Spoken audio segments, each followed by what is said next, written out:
सखर मां हफ़ीज़ लाशारी जी रिपोर्ट मुताबिक़ सखर में 16 सालनि जी छोकिरी जे मुबैना अगवा ऐं ज़बरदस्ती निकाह कराइण जो इल्ज़ाम वारसनि जो प्रेस क्लब आॾो एहतजाज।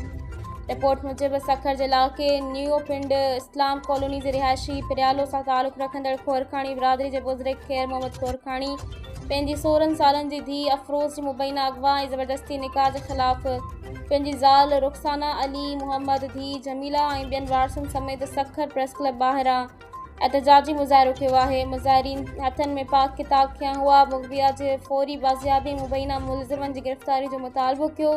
उन मौक़े ते ख़ैर मोहम्मद खोरखानी मीडिया सां ॻाल्हाईंदे इल्ज़ाम हयो त बशीर रफ़ीक माशूक दीदार अली अहमद ऐं ॿियनि माण्हुनि मुबैना तौर ते हथियारनि जे ज़ोर ते सुबुह सवेरे इन जे घर ते हमिलो कयो ऐं उन जी 16 सालनि जी धीउ अफ़रोज़ खे ज़बरदस्ती पाण सां गॾु वठी विया।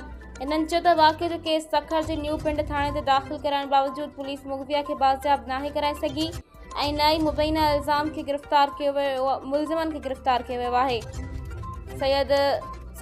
जंहिं सबबि वारिस शदीद परेशानी ऐं ज़हनी अज़ियत में मुब्तला आहिनि। मुज़ाहिरीन मुतालबो कयो त पुलिस वाक़िए जी शफ़ाफ़ ऐं गैर जांबरदाना तहक़ीक़ात करे मुबैना मुलज़िमनि खे फौरी तौर गिरफ़्तार करे ऐं 16 सालनि जे अफ़रोज़ खे बाहिफ़ाज़त बाज़ियाब कराए वारसनि हवाले कयो वञे।